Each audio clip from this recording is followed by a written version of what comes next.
My father was very much into theatre. In the sense, he used to direct plays, and we used to have this stage curtain set, and so I used to go with him. He also used to do makeup, and we had a photo studio which he started. So I was involved in all of it. So and then when we went for this stage programs, I somehow got interested in this public address. There was one person in my hometown, a very knowledgeable person, and he used to explain a whole lot of things. So there was like so much of technique he would put into it to get things happening. Like small things, like he would hire a reverb unit from somebody else. Those days there was no reverb unit, so hire a reverb unit and he would say this is how it is, the tape reverbs and all that. So there was something interesting in it, and I used to hang out a lot with him. And as I was doing physics, I also got interested in electronics, and started repairing radios, and even made a television for myself. Bought the components, and of course with his help. And it did work. And then when this thing happened about FTII, it was my father who told me, there's this institute in Pune, if you want you can try that. So I applied, and then I got in.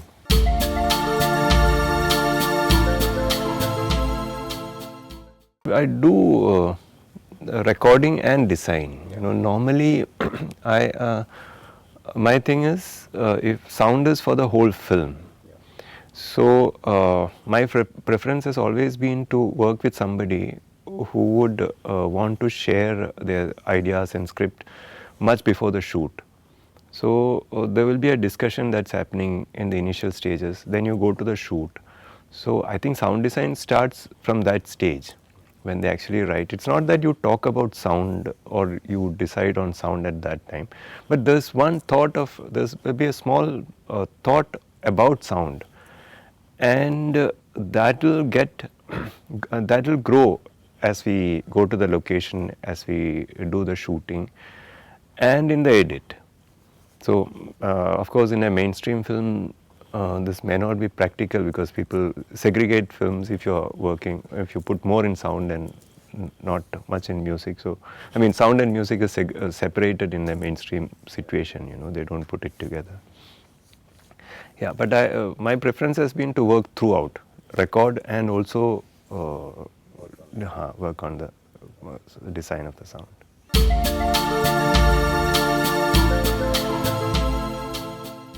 I won't get directly involved in the script, but then there would be, like with many people I've been working, they would send me a copy of the script, and then I would, at that time it's not even about sound, it's about the story that one is talking.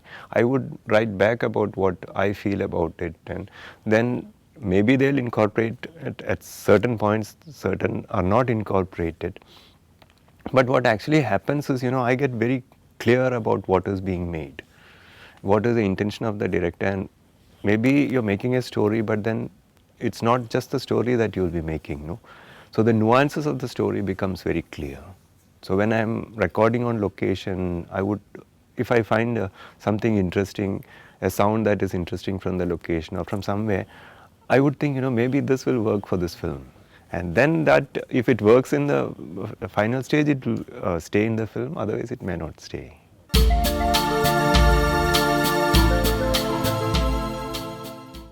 I think some documentaries have been like very, satisfying. I mean, it's because while recording for documentaries, nothing is in your control. You just keep recording, because the shoot keeps happening. It's just a spontaneous thing between the cameraman and you. The director say this is what the shot is, and it's between the looks with the cameraman and you just keep on recording, and the shots are being taken. And when the edit happens, it will be like all jumps in the sound. So when you're trying to put it together, you suddenly feel a rhythm starts flowing, the way you build the sound, the way you fade in, the way you level the sound, or you're adding one small sound from a shot which is not used, and then it starts growing. So I sometimes feel, some of the documentaries have, I don't know whether we call it design or that is what the film is. It sets the rhythm of the film. It sets the tone of the narrative, tone of the film. So sound has a lot to do in documentaries, and documentary filmmakers are also like very aware of the sound. In feature films, many times they think of the sound only after the edit, and I think Sriram is a person who, Sriram Raghavan is a person who has a very clear idea of, I mean, he has a thought of sound while scripting. So that helps a lot. And so there will be a lot of debates, and so I think his films are, I mean, in terms of sound, I think a lot of, I would recommend those films from my part. Yeah, well, Sriram Raghavan's films, or yeah, most of the later films, like the film, it didn't work well, but I think even Merry Christmas, we worked a lot in the sound, you know, and with the director Sriram was involved, and all of us worked very well. But it mainstream, it did not work. Or even that Murali's film, Throne of Death, which won an award at Cannes. I think the sound of that film also came out quite interesting. I mean, it just, we were trying to build the film, like hold the film together, and the dialogues were limited, so we were working with the sound. So I think it finally turned out quite good in terms of sound, I think.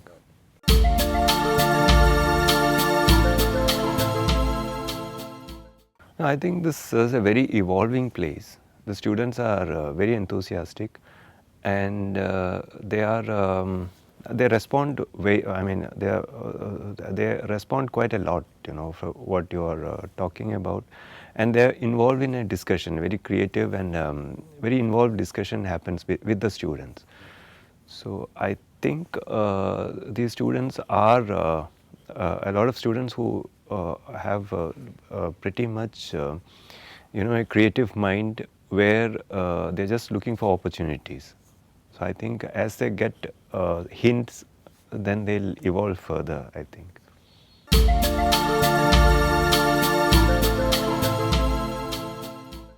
Yeah, I did have a very long association with Mani Kaul. It happened that, you know, Mani ji had come for a workshop to FTII when I was in my first year. He was there for a month, and he was doing his classes for the direction students. But he would start his classes at 8 in the morning. So anybody could go and sit in the class. So I started going to the class, and I mean, the whole month I went for all his classes. At the end of the month, I told him, you know, I would like to work with him. He said, he asked me what was my specialization. I said, I'm doing sound.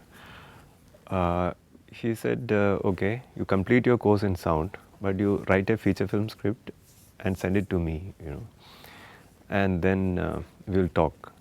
So I did. I wrote whatever I could, like a feature script, and send it to him. I don't know whether he read it or something, but he wanted me to take the effort of, you know, imagining a film.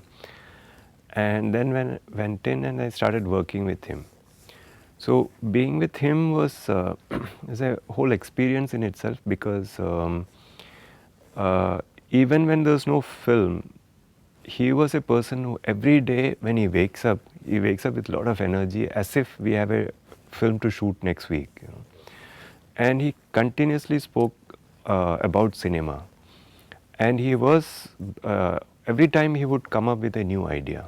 And the idea would be about how a picture and sound should be, or how an image can be, how images can be edited, and what kind of form cinema can take. So his preoccupation was not so much in the story or the subject.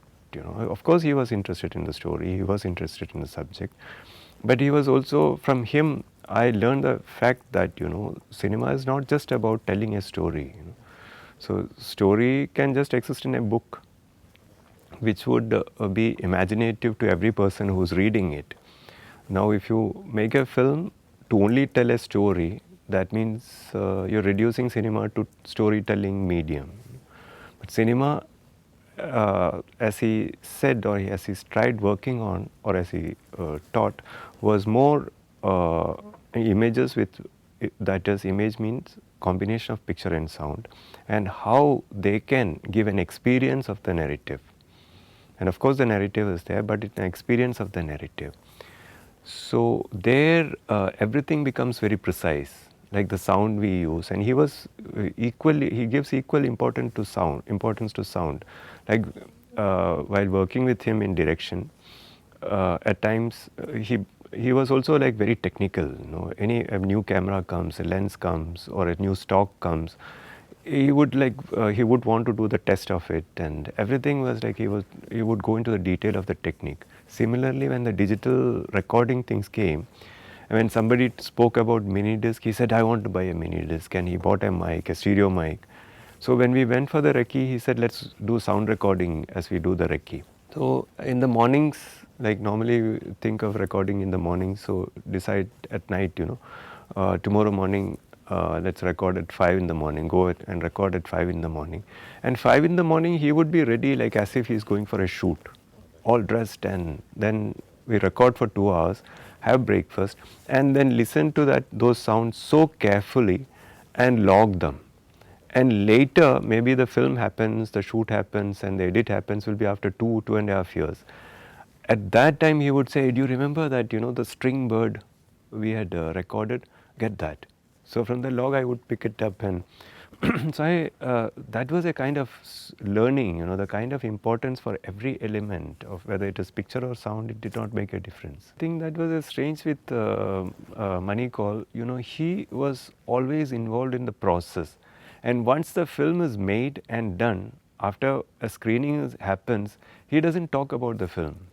Many people don't like the film.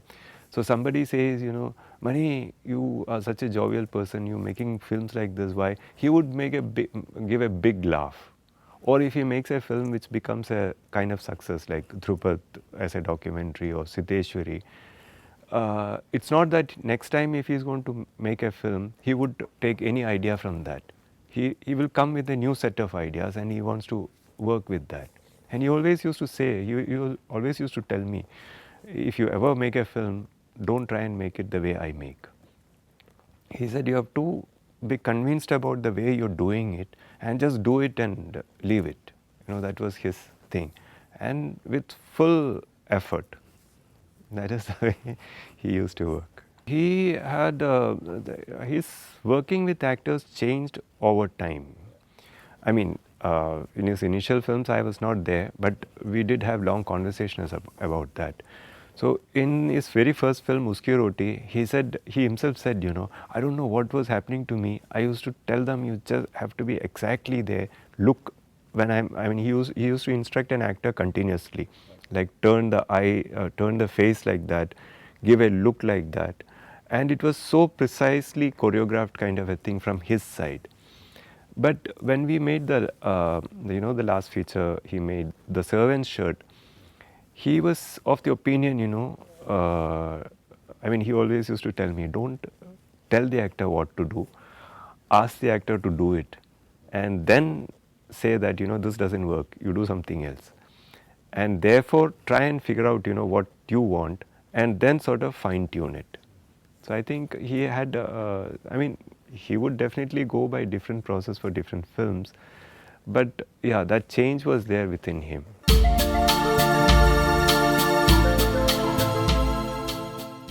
Actually, it just happened naturally for us.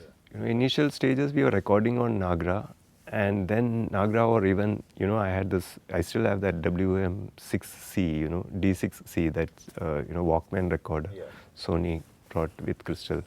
So that was our recording thing, and gradually things came, that recorder came, mini disc came, and then the PD4 and like 4-track machines came, and then it was a flood of multi-track machines that came. So when multi-track recorders came, it was like a huge thing, otherwise we were like mixing into 2 tracks and recording. So now you have the facility to record, so it was, I think technically it was not difficult, In fact, we did not learn much digital theory in the institute, but it came, we learned it from the whatever information we could, and of course later on the internet all that is information is available. But I think there's one advantage of learning analog. Even now when I am to do a film, I would limit my number of tracks because I have to be very clear. I have to be. I need to be very precise about which the way I would track. That means if my effects are say in 24 tracks, I would segregate like first 4 tracks are this for this, next 4 is for this, next 4 is for this. So even in the mix, at any point somebody says, shall we try muting that effect? It doesn't take me any time to go and just do that. I don't need to. So there's a kind of segregation. And I also feel in those days we had this thing of we used to do the marking on Steinbeck and make tracks on the PicSync. So during making tracks, we would think we will be very clear, at this point of time we have 3 sounds coming and we try and imagine how it's going to sound. Now this segregating tracks in a very disciplined way helps us to imagine the sound. If you don't have a clarity about the physical position of the sound, that clarity of the sound will not happen. I think only when we have a clarity of the sounds, we can imagine it, how it works with the narrative.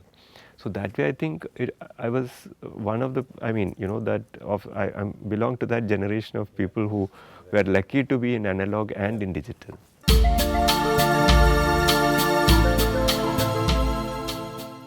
It was Maniji or Manikal who actually took me to the Gurukul. Gurukul started by Ustad Zia Mohyuddin Dagar, the Rudraveena maestro. But unfortunately, I couldn't meet him. The time when I went was a year after he had passed away. So, Chote Ustad, we call like Ustad Zia Fariduddin Dagar Sahab was there, and his son Bahauddin Dagar. So at that time, Bahauddin Dagar was very young. I mean, he's maybe 1 or 2 years younger to me, but we were pretty friends. So maybe I think it took about another 15 years for me to think, I like to learn music. Then I went to him and said, I want to learn music, and he said, yeah, come on. And the kind of work one is doing, like it is a Gurukul where students stay there and they do continuous practice. And in my kind of work, our kind of work, it's impossible to be, disciplined and practicing every day. It's like only during the breaks between work you get to practice. But I did continue, and I think I started learning a whole lot about sound by learning music. In the sense, first of all, the idea of the tone, to get the precise tone, and the kind of precision by which you're working in music, like, a very small microtonal difference, which would even change the raga, or, or does, if with that such a variation which will affect the formation of a raga. So that tonal precision became a quality in the sound as well. Like even if if you're recording footstep, if you have a particular tone in your mind, you take out the idea that footstep is just an information about somebody walking, but it's about the tone of the sound that it is creating. The meaning it conveys, yeah. More than meaning, it becomes the tonal, how the tone is coming across, how it is landing on one's ear. A dialogue, more than the text, it will become how it is said, the way it is said and the tonality of the sound. So everything, like technically how close you put a mic or how far you keep a mic, or even in digital, the recording level, all that matters. And more like if you do any processing, like if you put a equalizer or a compressor or any of those things, you would make sure that that tonal precision or the tonal sanctity, that pristine quality of the tone that one would want to maintain. I think that I learned from music. In education as a whole, if we are to impart information to the students, I think that is not very relevant, because information is there at everybody's fingertips. On the phone you get an information of anything. So if it is experience that we are going to give, then it is hugely relevant. Now, if you, how do you give an experience to the student? And that is where the thing of teaching, like again, if I go back to the way they teach music at the Gurukul, so Ustad had this theory that, if he wants to teach a raga to a student, he would not sing or he would not demonstrate it to the student. He would say, I mean, there are exercises to for the student to experience the feel of a note. That means like a murchana is done for 2-3 years, not like it's not the information of the notes that remaining, it's about how that sound lands in your ear and what is it creating to you. You get to an experience of that. And then he is saying, he would say, you come from, like he would say, Nishad se abhi Rishabh aa jao, and then come to Sharaj.